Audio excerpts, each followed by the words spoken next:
Vishwakarma engineering drawing classes में आप सभी का स्वागत है। छात्रों को सलाह दी जाती है कि विश्वकर्मा इंजीनियरिंग ड्राइंग क्लासेस के वीडियो को सिर्फ रेफरेंस पर्पस के लिए यूज करें। आज के वीडियो का सब्जेक्ट है sample question paper 2023-24 class 12th engineering graphics. इसके पूर्व के वीडियो में हमने सेक्शन ए के प्रॉब्लम सॉल्व किए। सेक्शन बी के में आइसोमेट्रिक स्केल के प्रॉब्लम हम सॉल्व कर चुके हैं। अब आगे के प्रॉब्लम इस वीडियो में हम सॉल्व करेंगे। 21B question, draw the isometric projection of a triangular prism base edge 40 mm, axial length 60 mm, resting on its rectangular face on HP. Its axis is perpendicular to BP. Indicate the direction of the viewing. Give all dimensions. Triangular prism है जिसका isometric projection बनाना है, जिसका base as यानी triangle रहेगा 40 का रहेगा, और axial length यानी वो प्रिज्म का जो टोटल लेंथ रहेगा 60 mm रहेगा। तीन रेक्टेंगुलर जो फेस होते हैं उसमें से एक फेस हॉरिजॉन्टल प्लेन पर रखा हुआ है, और इस ट्रायंगुलर जो उसका एक्सिस जो होगा वह परपेंडिकुलर टू बीपी होगा। ठीक, ये प्रॉब्लम है। अब आइए इसका सॉल्व करते हैं। ये देखिए, मैं क्या है यहाँ पर आपको पूरे इन वर्ड में लिख दिया हूँ कि क्या क्या स्टेप्स हैं। इन स्टेप्स के आधार पर आप प्रॉब्लम को सॉल्व कर सकते हैं। साथ ही कई बार मेरे प्रोनाउंसिएशंस अच्छे नहीं रहते हैं या क्लियर नहीं होता, इसलिए मैं मैक्सिमम टाइम क्वेश्चंस में स्टेप्स जहाँ संभव है लिख देता हूँ, और यहाँ भी लिख दिया हूँ। आइए आपको अब मैं ड्राइंग ड्रा करके बताता हूँ। पहले हम वह ट्रायंगुलर प्रिज्म जिसका बेस एज 40 mm है उसका हेल्पिंग फिगर बनाते हैं। और हेल्पिंग फिगर में क्या करते हैं कि ये 40 mm एज का यहाँ से यहाँ लेंथ लेंगे, यहाँ से कट डिवाइडर से करेंगे, फिर यहाँ से करेंगे तो 40 का ट्रायंगल बन गया। अब इसको एक बॉक्स में पैक करेंगे, यहाँ एक वर्टिकल लाइन, यहाँ वर्टिकल, और इसको मिला देंगे तो यह एक बॉक्स में यह ट्रायंगल पैक हो गया। ठीक, और इनका एक्सिस हम निकाल लिए। अब इसके बाद क्या करते हैं हम कि आइसोमेट्रिक प्रोजेक्शन बनाने के लिए ये 90 का एक्सिस हमने ड्रॉ कर लिया, और इस एक्सिस पर इस रेक्टेंगुलर बॉक्स को रख के हम एक रेक्टेंगुलर को रख के हम बॉक्स डेवलप कर लेंगे। अब उस बॉक्स में दोनों तरफ इधर हम दोनों तरफ एक्सिस इसका मार्क करके हम सेंट्रल एक्सिस निकाल लेंगे। और व्यूअर जो व्यू जहां देख रहे हैं हम वो इसको इंडिकेट करें। क्यों इधर से करेंगे? क्योंकि हमको ये बोला गया क्वेश्चन में कि its axis is perpendicular to BP. Perpendicular to BP तभी होगा क्योंकि अगर व्यूअर यहां से देख रहा है तो ये पीछे वाला हिस्सा इसका क्या होगा? वर्टिकल प्लेन होगा। जैसे नीचे हॉरिजॉन्टल प्लेन है तो पीछे वाला वर्टिकल प्लेन होगा। तो व्यूअर अगर यहां से तो एक्सिस इसके परपेंडिकुलर तभी हुआ। ठीक, अब हम इस ट्रायंगुलर हेल्पिंग फिगर में जो बना है इसको यहाँ प्लेस कर देंगे, और इस तरह से प्लेस करके इन पॉइंट्स को, ये लाइन और ये लाइन हम मिला देंगे। एक चीज़ और बता दूं, अंदर का जो लाइन हमने बनाया था उसको मिटा दिए। क्यों मिटा दिए? क्योंकि यह सॉलिड है। सॉलिड होने की वजह से अंदर का लाइन हमें दिखेगा नहीं। ठीक, डैश डैश में बना सकते हैं, लेकिन आइसोमेट्रिक प्रोजेक्शन में डैश का उपयोग नहीं किया जाता है। डैश लाइन का उपयोग नहीं किया जाता है, हिडन लाइन का उपयोग नहीं किया जाता है। इस तरह से आइसोमेट्रिक प्रोजेक्शन कंप्लीट हुआ। आइए अगला question, draw to scale 1:1 the standard profile of BSW thread profile with the pitch 40 mm। Give standard dimensions. एक BSW थ्रेड का आपका थ्रेड का प्रोफाइल बनाना है जिसका पिच 40 mm दिया हुआ है, और पूरे जो गिव स्टैंडर्ड डायमेंशंस जो हैं वो उसी के हिसाब से रहेंगे। इसका हम चार्ट बना करके पहले आपको बता देंगे। यहाँ भी BSW थ्रेड का प्रोफाइल बनाने के लिए पूरे स्टेप्स को मैंने लिख दिया है। इसमें एक जो रेड कलर से लिखा है, एक अलग और मेथड मैंने इसमें जोड़ दिया है, जिससे आपको अगर वो वाला मेथड समझ में ना आए तो इसके थ्रू भी आप बना सकते हैं। आइए अब इस प्रोफाइल को बनाते हैं।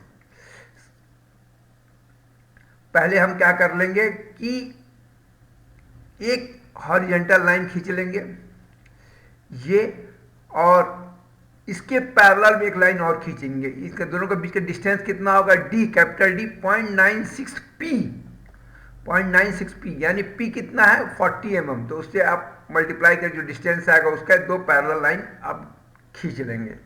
ठीक, उसके बाद 8/6 और नीचे भी 8/6 का गैप का हम एक और पैरेलल लाइन, एक ऊपर एक नीचे खींच लेंगे। ठीक, अब क्या करेंगे, वर्टिकल लाइन पिच के बराबर, ये देखिए हम वर्टिकल लाइन खींच लिए, और ये पी के इक्वल है और ये p/2 के इक्वल है। ठीक, इस तरह से आपको जितने बनाने को बोला, अगर मिनिमम 3 बोलता है बनाने को, 3 बनाना, अगर 5 बनाना, जितना बनाना उस तरह से लाइन आप खींच सकते हैं। ठीक, इसके बाद इनको एपेक्स, इस पॉइंट को इस पॉइंट से मिलाना है। ये इस तरह से देखिए हमने मिला दिया। अब क्या करना है कि ये देखिए जब आप ये सब मिला लेंगे तो आप इसको मेजर करिएगा, यह 55 डिग्री आना चाहिए। क्यों, क्योंकि BSW थ्रेड के प्रोफाइल में दो इंक्लाइनेशन के बीच का जो एंगल रहता है 55 रहता है, मैट्रिक्स में 60 रहता है। ठीक, तो ये मेजर कर लेंगे। अगर ये 55 आ रहा है यानी आपने ये जो लाइन ड्रॉ की है और ये जो ड्रॉ किया है ये बिल्कुल सही है। ठीक, अब आगे चलिए, एक क्या करेंगे, इसके बाद ये लाइन के पैरेलल में सेट स्क्वायर से या मिनी ड्राफ्टर से एक पैरेलल लाइन खींचेंगे। ठीक, वो पैरेलल लाइन इस पॉइंट से, ये पॉइंट दिख रहा है ना, इस पॉइंट से मिला के रहेगा, तो जिसकी वजह से ये पॉइंट आपको मिल जाएगा। ठीक, अब इस पॉइंट से लेकर के इतना रेडियस, ये यहां से यहां तक का रेडियस लेके एक आर्क हम ड्रॉ कर देंगे। ठीक, सेम ऐसे यहां भी करेंगे, सेम ऐसे यहां भी करेंगे, यहां भी करेंगे और यहां भी करेंगे। ठीक, फिर इनको आपस में हम मिला देंगे। देखिए यहां एक चीज और बता दूं, मैंने आर, स्मॉल आर से भी मैंने इंडिकेट किया, एक मेथड और है। अगर कहीं पर या पैरेलल लाइन खींचने वाला आपको किसी तरह का कंफ्यूजन हो या नहीं बन पाता है, तब चाहें तो आप small r is equal to 0.137 p, p की वैल्यू 40 आप भर दीजिए, तो उससे जो वैल्यू आएगी उसको यहां से लेके यहां करके मार्क कर लीजिएगा। ये आपको रेडियस पॉइंट मिल गया। अब उससे r या काट लीजिए, सेम आर्क यहाँ भी बना लीजिए, सेम आर्क यहाँ ही बना लीजिए, ऐसी यहाँ भी बना लीजिए, हम अब इनको मिला दिए।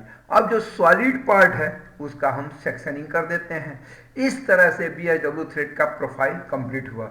एक चीज और बता दूं कि जितने भी लिखा ना गिव स्टैंडर्ड डायमेंशन, इन डायमेंशंस का चार्ट आपको बना लेना चाहिए हमेशा, पहले ही बना लीजिए चार्ट की, जिससे आपको ये डिस्टेंस मेजर करने में आसानी हो। आइए अगला problem, draw to scale 1:1 the front view of an assembly of a M25 square bolt with a square nut keeping the axis parallel to HP and BP, give the standard dimension.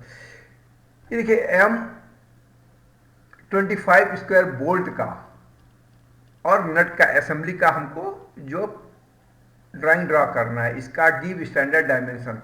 ये देखिए पहले M25 का हम table बना कर लेते हैं। ये डाटा यूज, जैसे उसमें प्रोफाइल के लिए जो डाटा यूज होते हैं हम चार्ट बना लिए थे, उसी तरह से यहाँ पहले ही चार्ट बना लीजिए। चार्ट बना लिया, अब इन डाटा को लेकर के हम अपना ड्राइंग ड्रॉ करते हैं। आइए पहले एक रेफरेंस लाइन खींच लिए, उसके बाद सैंक लेंथ को हम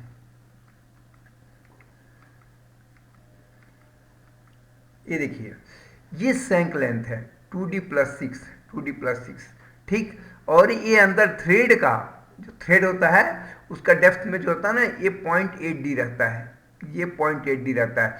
क्योंकि थ्रेड को सामने से देखेंगे तो अंदर का जो वी शेप बना रहता है वो अंदर वाला क्लियर नहीं दिखता है, इसलिए इसको हम लाइट बनाते हैं, और बाहर वाला क्लियर दिखता है इसको बनाते हैं। और ये जो सामने में थोड़ा सा कर्व रहता है, ये डिस्टेंस क्या करते हैं, आर जो रेडियस लेंगे इक्वल टू डी यानी 25, तो यहाँ से यहाँ तक मेजर करेंगे, 25 जो मिलेगा उसको रख के हम ड्रॉ कर देंगे। ठीक, यानी इस पॉइंट से 25 यहाँ मार्क करेंगे, डिवाइडर को यहाँ रखेंगे और इस तरह से ये आर्क बना देंगे। ठीक है, और ये लेंथ 2d + 6, ये सैंक लेंथ मतलब ये थ्रेडेड लेंथ है, थ्रेडेड लेंथ 2.6 आएगा, और ये यहाँ से यहाँ तक का पूरा ये लेंथ है जो कि L90 दिया हुआ है। ठीक, अब ये स्क्वायर है तो हमारा हेड का जो थिकनेस रहती है 0.8d रहती है। ठीक, अब इसके लिए क्या करते हैं, 2d यानी ये पॉइंट से लेकर के 2d का लेंथ हम मेजर करेंगे, यानी 50 का, और उससे एक आर्क हम ऐसा ड्रॉ कर देंगे। ठीक, इस तरह से ये आपका स्क्वायर बोल्ट बन गया। अब इसमें नट लगाइए, तो ये इस तरह से नट भी लग गया। ठीक, और इस तरह से यह कंप्लीट हुआ। और यहाँ भी देखिए ये जो रेडियस, ये जो आर्क लिए हैं वही r = 2d ही रहेगा नट में, क्योंकि हेड और नट करीब करीब सेम डिजाइन रहता है, बस एक ही अंतर रहता है, इसमें 0.8d का रहता है, इसमें इसका लेंथ d रहता है। ठीक, इस तरह से स्क्वायर नट बोल्ट का असेंबली कंप्लीट हुआ। Okay, thank you.